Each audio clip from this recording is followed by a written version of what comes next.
말씀 한 목소리로 봉독하겠습니다. 출애굽기 4장 10절에서 17절 말씀입니다. 함께 읽겠습니다. 모세가 여호와께 아뢰되 오 주여 나는 본래 말을 잘 하지 못하는 자니이다. 주께서 주의 종에게 명령하신 후에도 역시 그러하니 나는 입이 뻣뻣하고 혀가 둔한 자니이다. 여호와께서 그에게 이르시되 누가 사람의 입을 지었느냐? 누가 말 못하는 자나 못 듣는 자나 눈 밝은 자나 맹인이 되게 하였느냐? 나 여호와가 아니냐? 이제 가라. 내가 내 입과 함께 있어서 할 말을 가르치리라. 모세가 이르되 오 주여 보낼 만한 자를 보내소서. 여호와께서 모세를 향하여 노하여 이르시되 레위 사람 내 형 아론이 있지 아니하냐? 그가 말 잘하는 것을 내가 아노라. 그가 너를 만나러 나오나니 그가 너를 볼 때에 그의 마음에 기쁨이 있을 것이라. 너는 그에게 말하고 그의 입에 할 말을 주라. 내가 내 입과 그의 입에 함께 있어서 너희들이 행할 일을 가르치리라. 그가 너를 대신하여 백성에게 말할 것이니 그는 내 입을 대신할 것이요 너는 그에게 하나님 같이 되리라. 너는 이 지팡이를 손에 잡고 이것으로 이적을 행할지니라. 아멘. 하나님의 말씀입니다. 오늘 말씀은 하나님께서 모세를 부르셔서 이제 하나님의 지도자로 히브리 민족에게 보낼 때 모세가 하나님과 나눈 대화가 되겠습니다. 모세가 기꺼이 순종했던 모습이 아니라 순종하는데 실패한 모습입니다. 그러나 하나님께서는 그 모세를 순종의 자리로 이끄시고 계십니다. 그래서 오늘도 우리가 이 모세의 부르심 앞에서 하나님께서 행하셨던 그 동일한 은혜가 저와 여러분에게도 있기를 원합니다. 여러분 순종하는 게 쉬우십니까? 어려우십니까? 네, 순종하는 게 생각보다 쉽지 않습니다. 우리가 순종 가운데에는 순종해야 할 자리에 나아갈 때 어떨 때는 순종이 잘 될 때가 있고 어떨 때는 순종이 잘 되기 어렵습니다. 아주 다양한 이유로 아주 사소한 것 때문에 때로는 내가 기분 나빠서 순종 못할 때도 있고 내가 그것을 할 수 없는 내가 능력이 부족하기 때문에 순종하기 어려울 때가 있습니다. 그런데 우리가 정말 순종이 필요할 때가 언제냐면 순종이 어렵다고 느껴질 때 순종이 필요합니다. 그것은 전적으로 믿음의 행위이고 그 순종을 요구하시는 하나님 앞에서 하나님의 능력을 또 하나님의 뜻을 이루어 드리는 기회가 되기 때문에 그렇습니다. 순종이 쉬울 때는 언제냐 하면 우리의 믿음이 넉넉히 그 일을 감당할 수 있을 만한 믿음이 있을 때입니다. 흔들리지 않는 믿음으로 있어서 뭐든지 할 수 있을 것 같습니다. 그때는 무엇이든지 말씀만 하시면 내가 가겠다고 주님 내가 여기 있사오니 나를 보내소서 이게 가능해집니다. 그런데 우리가 그렇게 믿음이 항상 좋지 않고 또 우리가 동일한 사람임에도 불구하고 내 감정과 내 능력과 내 시기에 따라서 동일한 부르심 앞에 나의 반응이 달라질 때가 많이 있습니다. 그럼 하나님이 언제 우리에게 그 순종을 요구하실까요? 순종이 어려울 때입니다. 우리 순종이 어려울 때 하나님은 우리에게 그 순종을 요구하셔서 하나님 됨을 드러내실 것입니다. 내 자신에게 또 내 주위에 있는 많은 사람들에게 저 사람이 어떻게 저런 일을 할 수 있었을까? 라고 하는 일들을 넉넉히 감당하게 하실 것입니다. 왜냐하면 그 순종을 통하여 하나님이 역사하실 것이기 때문에 그렇습니다. 오늘 우리가 순종이 더 기쁨이 되기를 원합니다. 하나님께서 우리에게 그 믿음을 주시고 그렇게 이루실 것이라 믿습니다.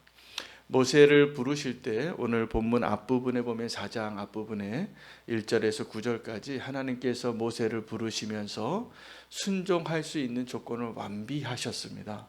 이제 내가 너를 불러서 이제 보내는데 그들이 너를 믿지 않아도 그들이 너를 지도자로 인정할 만한 세 가지 이적을 너에게 주겠다.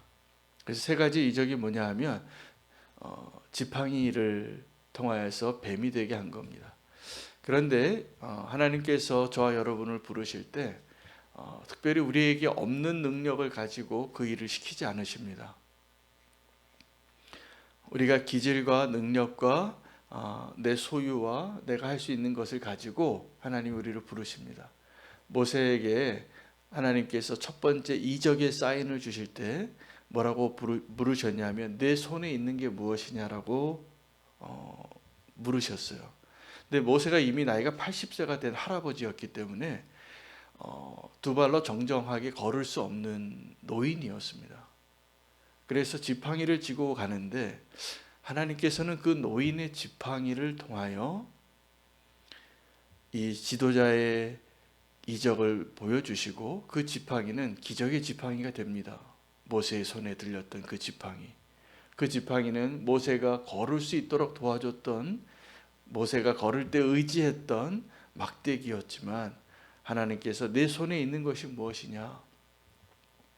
그 물음 자체가 모세가 자기 혼자 자기 몸 하나 겨눌 수 없는 노인이었음에도 불구하고 하나님께서 그 지팡이를 통하여 뱀이 되게 하고 그 지팡이를 통하여 나중에 홍해를 가르는 하나님의 능력의 도구가 되는 것을 우리는 알게 됩니다. 두 번째, 하나님이 예비해 주신 그 이적은 손입니다. 손을 한번 넣었다가 빼니까 하얗게 문둥병이 걸렸는데 다시 한번 넣었다가 빼니까 이제 정상의 손으로 돌아온 것이죠. 하나님께서 그 가장 눈에 드러나는 표적이죠. 문둥병이 하얗게 바랬다가 자기도 깜짝 놀랐을 겁니다. 그리고 그것을 다른 사람들에게 보여줄 수 있고 그 기적을 보여줍니다. 주님께서 이렇게 얘기하세요. 네가 첫 번째 이적을 행해도 안 믿는 사람이 두 번째 이적은 다 보고 믿을 거다. 하나님이 다 아시는 거죠. 모세의 능력과 그 바로의 완악함을 다 아셔서 그렇게 말씀하신 거예요. 하나 더 말씀하세요. 하나 더 이적을 보여주시는데 마지막이죠. 이것은 나일강이 피로 바뀌는 거예요. 그 지팡이로 그 물을 떠다가 조금 땅에 부으라. 그러면 그 나일강이 그 하얀 물이 피로 변하는 것을 보여주는 것이죠. 그래서 그 예수님이 가나의 혼인 잔치 때 그 물이 변하여 포도주가 됐는데 사실은 모세가 더 먼저 그 경험했습니다. 눈에 보이는 변화가 이렇게 되어져서 하나님께서 모세에게 이 세 가지 순종을 위한 조건을 미리 다 만들어 주신 거예요. 그리고 하나님 기준에는 자, 이 정도의 이적을 네가 보았다면 이제 순종할 수 있겠지라고 기대하셨습니다. 그것이 하나님께서 거기까지 이 세 가지 기적을 통하여 모세를 부르시고 이제 네가 순종하리라 믿는다라고 기대하시고 부르셨는데 모세는 하나님을 실망시킵니다. 그 모세가 이렇게 얘기합니다. 주님 하나님 아시지 않습니까? 내가 원래부터 말이 뻣뻣한 사람입니다.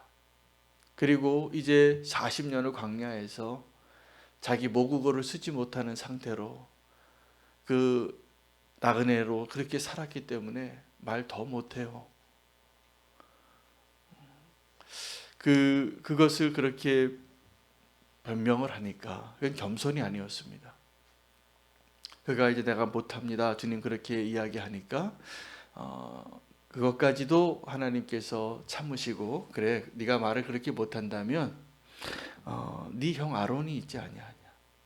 그 두 번째 대답이었어요. 맨 처음에 하나님이 이 모세에게 내가 말 못합니다 그랬더니 하나님께서 자기의 능력을 말씀해 주세요. 누가 입을 만들었고 누가 눈을 만들었고 누가 귀를 만들었느냐. 너 지금 내가 만든 그 창조의 능력을 네가 지금 의심하느냐. 우리는 하나님께서 만드신 그 행하신 그 일들까지도 나의 생각으로 하나님 난 못해요 라고, 나는 말 못하는 사람이요 라고 이렇게 말하니까 어쩌면 모세가 이제 나이가 들어서 정말 이제 겸손한 자가 되어서 겸손해질 수밖에 없죠. 이제 나이가 들었으니까 정말 말 못하고 정말 기력이 없으니까. 근데 하나님은 그 모세에게 네가 지금 나에게 그렇게 변명하는 것은 겸손이 아니라 나를 무시하는 거다라는 거예요. 지금 네 입을 누가 만들었느냐? 너를 지금 누가 창조했느냐?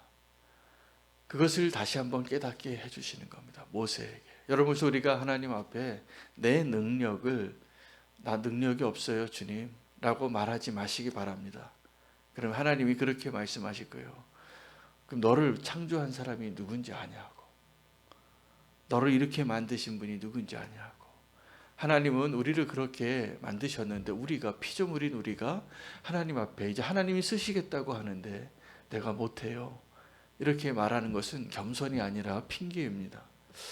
그래도 이제 하나님께서 이렇게 말씀하시면 아멘 해야 할 모세가 그래도 못 가겠다고 하니까 뭐라고 얘기했냐면 주여 보낼 만한 자를 보내소서.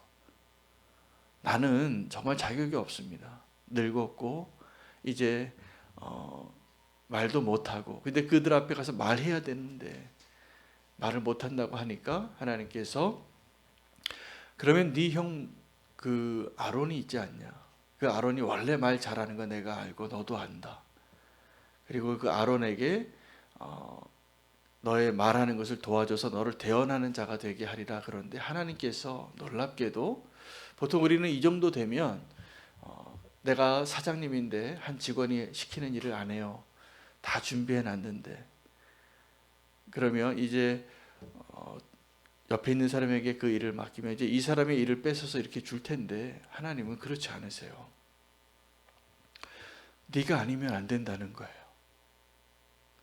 그래서 아론을 붙여주는데 내가 할 말을 너에게 주리라. 그 전에 이렇게 얘기하셨어요. 하나님이 이제 네가 말 못한다고 그러니까 네가 할 말을 내가 주리니 그 말만 하면 된다고.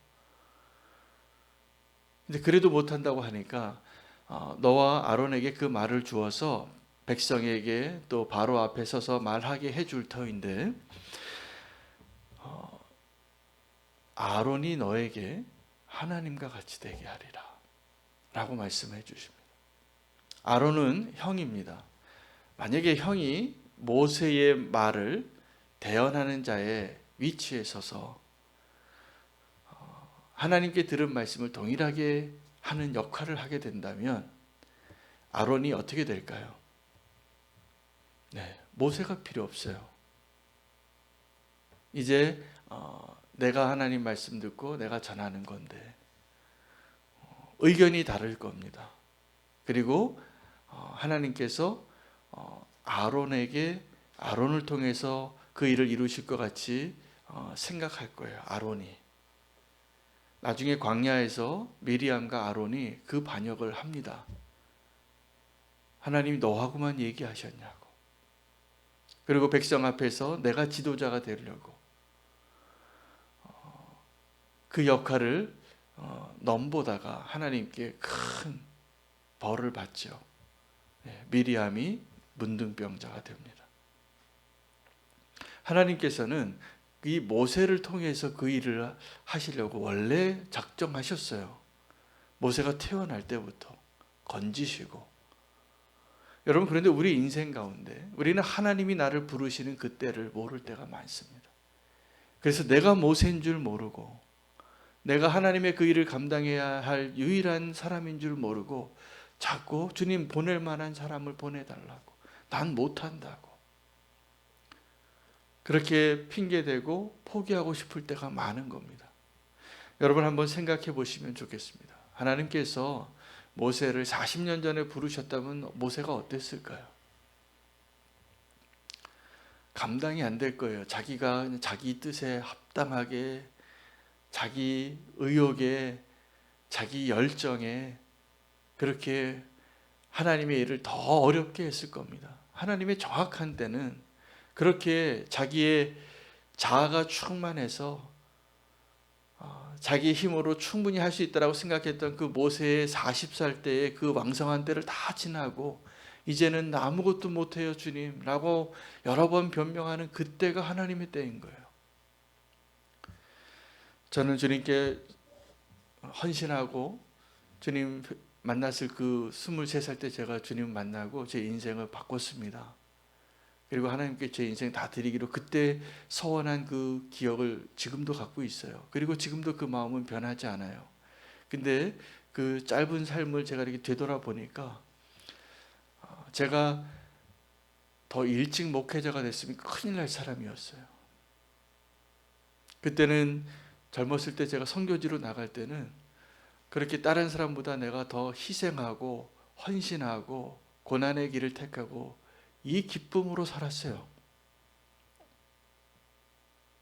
그래서 다른 사람들이 하지 못하는 고생하는 일, 또 선교지를 택해도 제일 어려운데 이런 데 가는 게 기뻤어요. 만약에 목회자가 그러면 목회하기 어려웠을 것 같아요. 못 따라오거든요.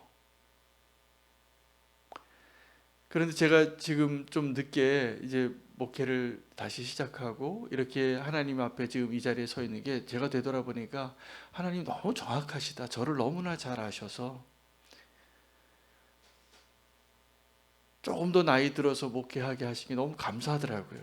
안 그랬으면 제가 너무나 교만하게 연약한 사람을 이해하지 못하고 젊었을 때 다메섹 도상에서 만났던 바울처럼 그렇게 살았을 것 같아요.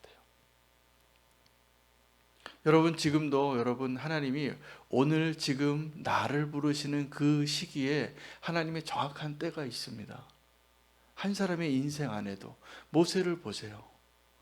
모세가 40살 때 이 출애굽하는 거를 만약에 그 일을 맡겼다면 하나님께서 모세 지팡이에 엄청 맞아 죽었을 것 같아요. 이 거역하는 백성들이. 근데 모세가 나중에 80살 때 그 일을 하니까 어떤 사람이 됐냐면 온유함이 지면에 그보다 승한 사람이 없는 사람이 된 거예요.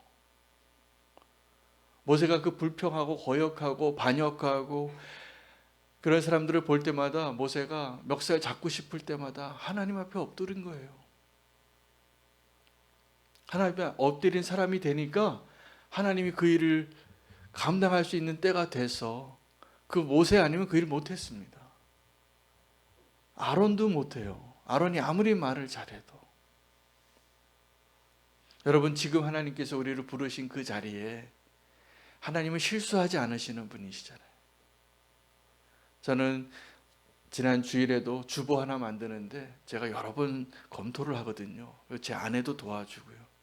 그리고 이제 예배팀에다가 주보 초안을 올려도 또 나와요, 틀린 게. 그래서 참 어쩔 수 없는 실수가 이렇게 많은 사람이구나. 근데 제가 나의 그 연약함과 실수를 보면서 뭘 묵상하게 됐냐면 하나님은 참 실수가 없으신 분이시다. 완벽한 분이시다. 여러분 우리는 실수를 해도 하나님은 실수하지 않으십니다. 그 실수하지 않으시는 그 하나님께서 저와 여러분을 부르시는 거예요. 모세야 이제 가라고. 그 지팡이 짚고 가라고. 나는 못할 것 같은데. 여러분 우리는 그 일 못할 것 같을 때가 너무나 많잖아요. 근데 그때 하나님이 하라시는 거예요. 근데 그때가 정확하게 우리가 순종을 배워야 할 때인 거예요. 내가 다 할 수 있을 때 그때 하나님이 가라 그러면 잘할 것 같죠. 그때 나의 열심 때문에 하나님이 훨씬 수고하십니다. 어제는 제가 아내하고 이렇게 산책을 하고 묵상을 하다가 묵상한 걸 대화를 하다가 제가 묵상한 걸 나눴어요. 아브라함하고 욥이 비슷한 시대의 하나님의 사람들이었습니다.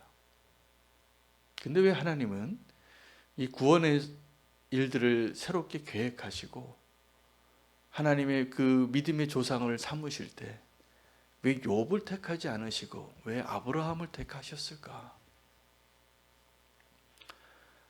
믿음의 조상을 이제 바벨탑을 무너뜨리시고 하나님께서 새 일을 행하시려고 그 한 사람을 통하여 믿음의 조상을 삼으시고 그 한 사람을 통하여서 앞으로 구원의 역사를 또 예수 그리스도를 보내시고 완벽한 구원을 이루시는 일들을 계획하실 때 왜 욥이 아니었을까?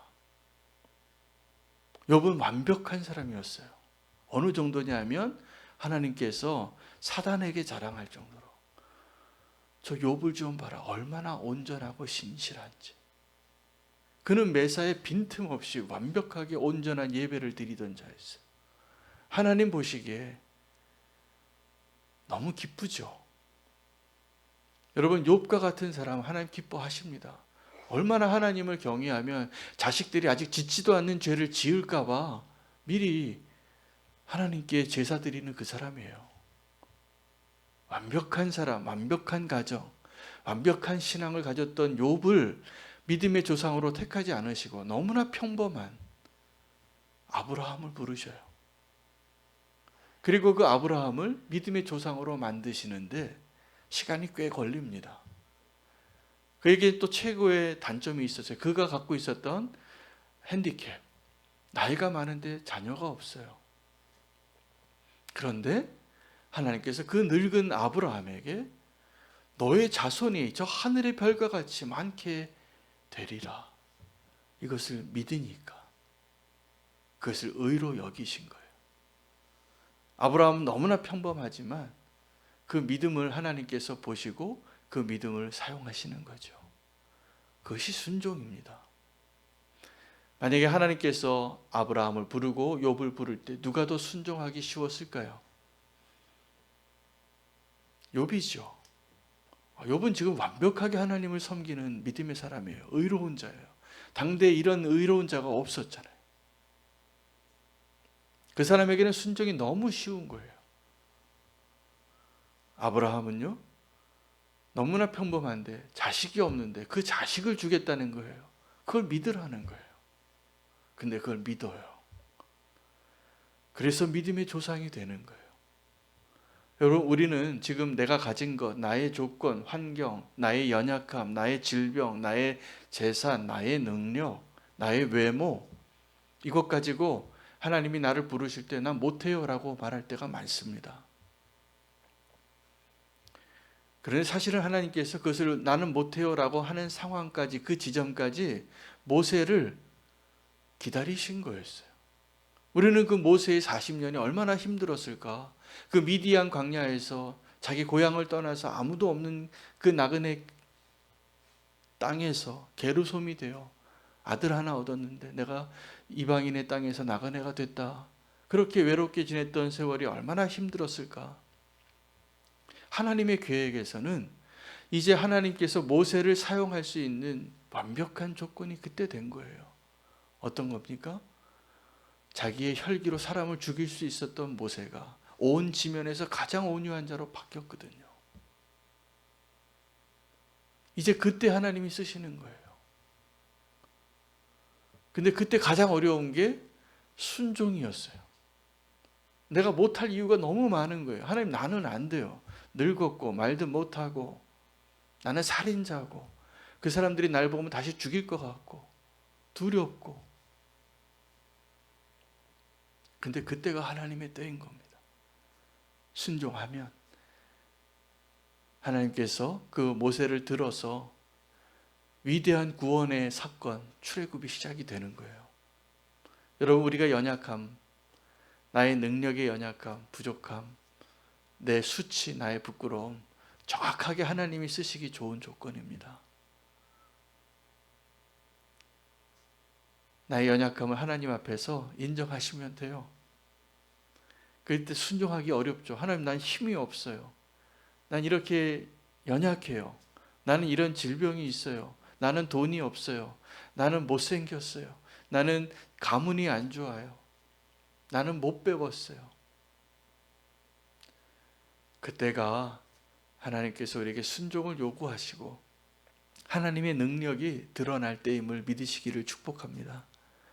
오늘 그 모세가 하나님께 부름을 받고 보냄을 받습니다. 거부할 수 없는 부르심입니다. 더 핑계할 수 없는 부르심입니다.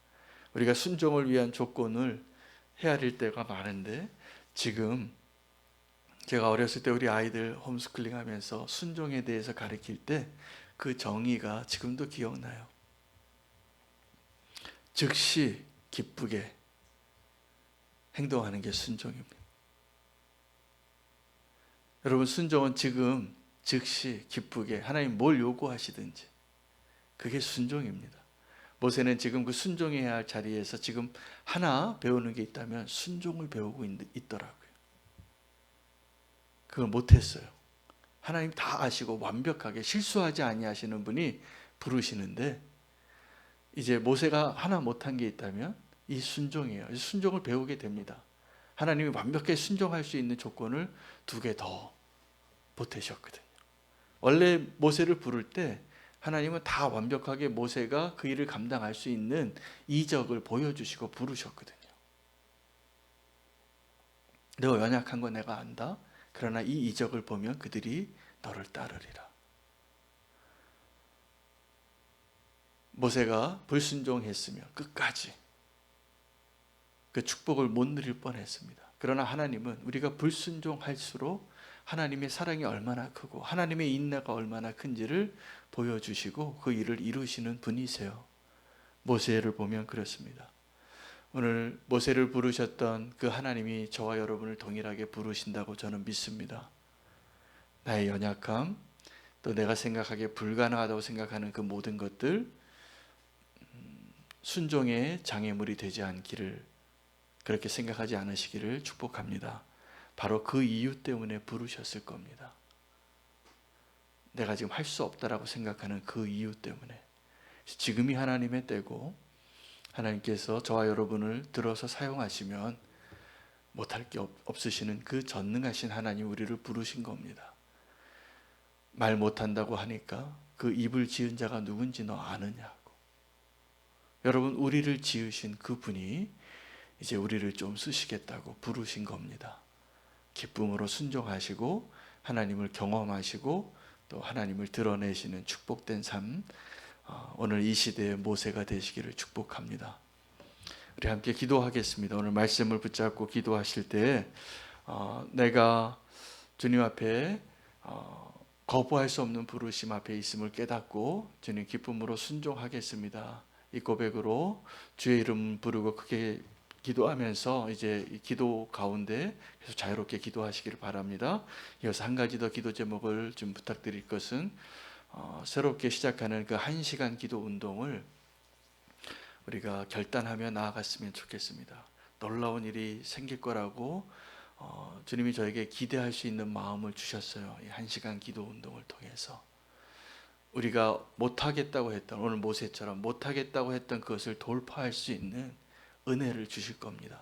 그 기도의 시간을 통하여 우리가 1시간 기도를 결단하며 나아가는 순종을 먼저 하기를 원합니다. 그때 하나님께서 그 기도의 시간을 통하여 놀라운 하나님의 역사를 이루실 것을 기대하시며 함께 주의 이름 부르고 기도하겠습니다. 주여